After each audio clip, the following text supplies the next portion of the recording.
My name is Zach Archer, and for my SWOT analysis, I'm going over a Nashville Predators versus Vegas Golden Knights National Hockey League game that took place on February 1st, 2020. So for this, I went with my brother and my friend Owen, and it was all a birthday present, actually, because my parents said, you can pick out any hockey tickets you want, just go to that game, because I couldn't come up with anything to do for my birthday. So that's how we got here. And so, for the first thing that you noticed, the biggest strength of the whole building or the event was the atmosphere of the building, the whole town itself, actually. So, everything was buzzing about the whole area. All of Nashville was buzzing. You could tell that it was ready to go. It was a good night for hockey. So, when you get there, everybody's super hyped up, and you can just feel the adrenaline pumping when you walk in the building. And as the game goes on, it gets even better. So the next part that is a big strength was the fact that you could see the camaraderie. So all the Nashville fans were cheering for each other, and they were all talking back and forth, and all the Vegas fans were going back and forth also. And it was really cool to just I've only been to Raleigh before for hockey games, and so nobody really actually cares about hockey that much. So seeing it in Nashville, it was super cool because both teams, you could tell, were really into it and actually really cared about the game.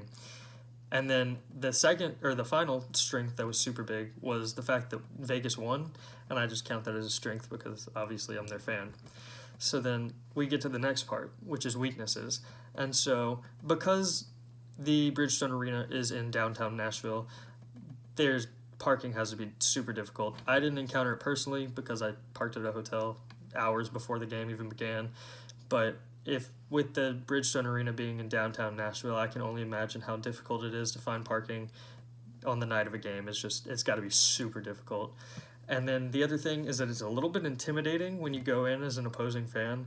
You're just kind of there and you're like, okay. I mean, you're there with other fans, obviously, but I got put in a section which was almost entirely Nashville fans, and I'm sitting there in a Vegas jersey, and I was the only one out of 50 to 100 people, and it was not gonna lie, kind of a little bit intimidating, but in a good way.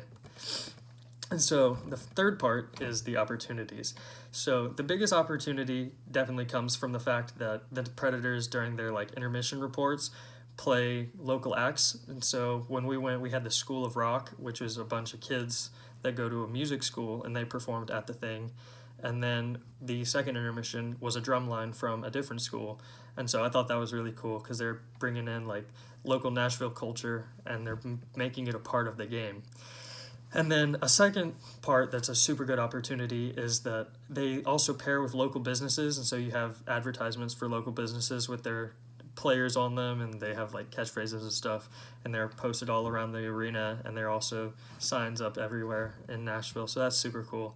And the final part that's a super good opportunity is the players themselves each sponsor a charity every so often, and so whenever that player gets picked, that charity gets money, and that's really cool that they've given back to the community that has come to love them so much.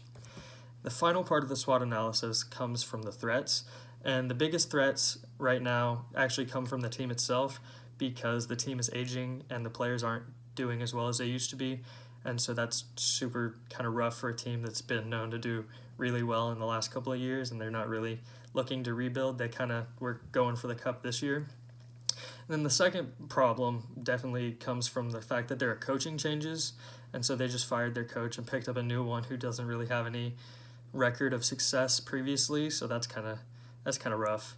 And the final threat is that Nashville this year just got an MLS team, and so it might take their fans depending on how the MLS team does compared to the Predators, because the Predators aren't doing so hot right now. So in conclusion, I just wanted to say that overall, it was a wonderful experience going to the Nashville Predators game in downtown Nashville at the Bridgestone Arena playing Vegas, and I would definitely do it again anytime.